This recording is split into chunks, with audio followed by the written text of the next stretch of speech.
Assalamualaikum warahmatullahi wabarakatuh. Salam Bapak Ibu Guru. Dalam video ini saya akan menyampaikan demonstrasi kontekstual modul 1.3 tentang visi guru penggerak. Bapak Ibu Guru, kita sering melaksanakan kegiatan-kegiatan untuk pengembangan potensi siswa. Misalnya dalam kegiatan lomba, baik itu lomba kompetisi siswa atau olimpiade siswa, tentunya kita mempunyai visi kenapa kita mengikuti lomba tersebut, yaitu tentunya untuk menjadi juara dalam kegiatan lomba tersebut. Nah, apakah yang harus kita persiapkan untuk mencapai visi tersebut? Untuk menjadi juara,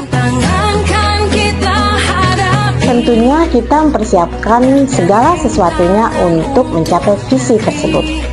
Diperlukan dukungan dari berbagai hal atau berbagai pihak, seperti membekali murid, memotivasi murid, membuat jadwal untuk berlatih, menentukan siapa pembimbingnya untuk melatih, dan mempersiapkan alat, sarana, dan prasarana yang mendukung untuk belajar murid. Dari ilustrasi tersebut, tentunya kita sebagai seorang guru harus memiliki visi yang jelas dan dapat membekali diri dengan baik dalam mencapai visi tersebut untuk mencapai tujuan pendidikan nasional. Begitu juga dengan sekolah mempunyai visi untuk dicapai bersama sehingga sekolah memiliki arah yang jelas. Visi sekolah merupakan bagian dari visi guru yang dapat diselaraskan untuk mencapai tujuan bersama untuk perubahan ke arah yang lebih baik. Nah, bagaimanakah kita melakukan perubahan tersebut? Salah satu model pembelajaran yang bisa digunakan dalam manajemen perubahan adalah kita bisa menggunakan model pembelajaran inquiry apresiatif dengan pendekatan manajemen perubahan melalui tahapan bagja. Pendekatan inquiry apresiatif merupakan pendekatan kolaboratif yang dimulai dengan mengidentifikasi hal-hal yang baik atau kekuatan apa saja yang ada di sekolah ataupun dalam diri seseorang, dan mencari cara bagaimana hal yang baik itu atau kekuatan tersebut dapat dipertahankan dan diwujudkan strategi ke arah yang lebih baik lagi, sehingga apa yang menjadi kekurangan dan ketiadaan yang ada di lingkungan sekolah menjadi tidak relevan lagi. Adapun tahapan utama yang dijalankan dalam tahapan bagja tersebut adalah: yang pertama adalah buat pertanyaan, yang kedua ambil pelajaran, yang ketiga gali mimpi, yang keempat jabarkan rencana, dan yang kelima adalah atur eksekusi. Dengan menerapkan pendekatan perubahan bagja ke dalam pembelajaran di kelas, guru diharapkan dapat beranjak dari berpikir defisit ke berpikir aset, menjadi tangguh, pantang menyerah, dan terus meningkatkan efikasi diri dalam memimpin dan mengelola perubahan.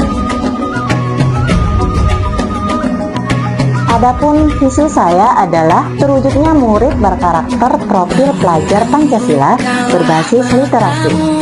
Dari visi tersebut, saya membuat kalimat prakarsa perubahan, yaitu mewujudkan pembelajaran berdiferensiasi yang menyenangkan di kelas. Saya membuat prakarsa perubahan sesuai dengan komponen visi kreatif yang terdapat dalam profil pelajar Pancasila, karena melalui pembelajaran berdiferensiasi diharapkan murid dapat meningkatkan kreativitas sesuai dengan gaya belajar murid. Setelah saya membuat prakarsa perubahan, saya membuat pertanyaan sesuai dengan tahapan bagja. Tahapan pertama adalah buat pertanyaan atau define. Pertanyaan utama dalam prakarsa perubahan yaitu ada dua pertanyaan. Pertama adalah apa yang harus saya lakukan untuk mewujudkan pembelajaran berdiferensiasi yang menyenangkan di kelas. Yang kedua, bagaimana saya mewujudkan pembelajaran berdiferensiasi yang menyenangkan di kelas. Tindakan atau penyelidikan apa yang saya lakukan pada tahapan buat pertanyaan utama adalah: pertama, mencari referensi untuk menyusun asesmen diagnostik awal gaya belajar murid. Kedua, melakukan asesmen diagnostik awal untuk mengetahui gaya belajar murid dan menyusun asesmen diagnostik awal gaya belajar murid dengan mengisi kuesioner dan wawancara secara langsung.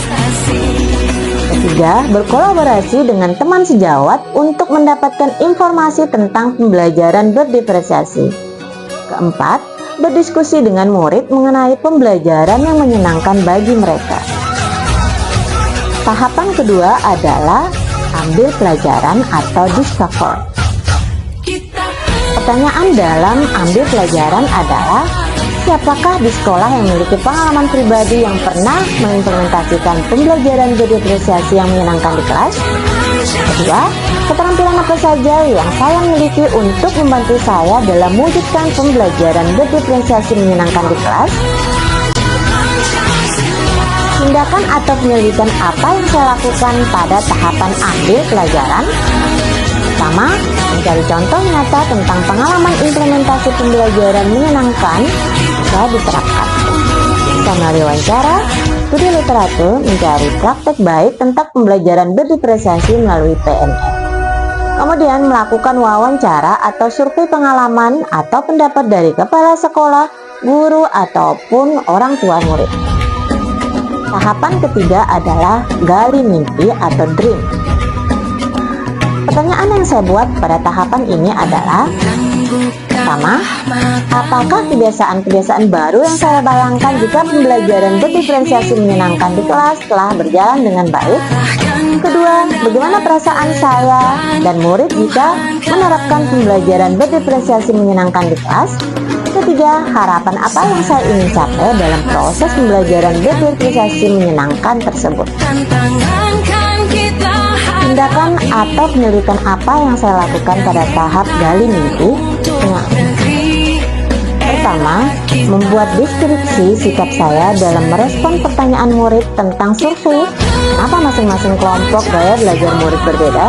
Kemudian yang kedua, membuat deskripsi sikap saya dalam merespon pertanyaan murid tentang survei kenapa masing-masing kelompok belajar murid berbeda. Ketiga, membuat gambaran sikap dan respon murid atau kesalahan yang mereka buat saat belajar berdifferensiasi melalui wawancara, sehingga murid tidak takut dalam pengambilan keputusan saat pembelajaran dan berani memperbaiki. Keempat, guru dan murid membuat harapan dan evaluasi tentang pembelajaran berdifferensiasi. Langkah keempat adalah jabar rencana. Pertanyaan saya buat pada jabar rencana adalah, pertama, apakah langkah yang bisa saya lakukan untuk mengimplementasikan pembelajaran berdifferensiasi menyenangkan di kelas?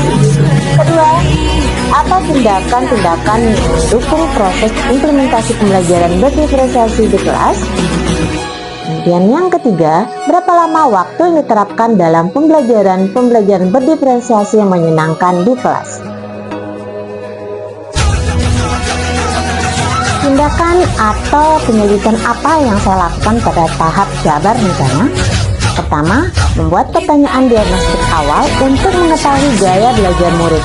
Kedua, membuat daftar contoh praktek baik penerapan pembelajaran berdifferensiasi di kelas.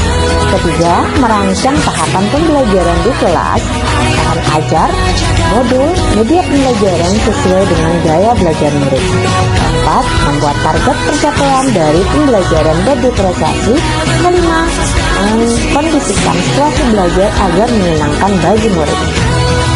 Selanjutnya, yang kelima adalah tahap atur eksekusi atau delivery. Pertanyaan yang saya buat berdasarkan tahap atur eksekusi adalah, pertama, siapa yang akan memantau kegiatan pembelajaran berdifferensiasi di kelas? Kedua, kapan kegiatan pembelajaran berdifferensiasi menyenangkan diterapkan? Ketiga, apa rencana tindak lanjut yang akan dilakukan setelah pembelajaran berdifferensiasi menyenangkan di kelas tercapai? Tindakan atau penyelidikan apa yang saya lakukan pada tahap atur eksekusi? Pertama, mengajak kepala sekolah dan rekan guru untuk melakukan observasi dan kolaborasi terhadap program yang saya rencanakan.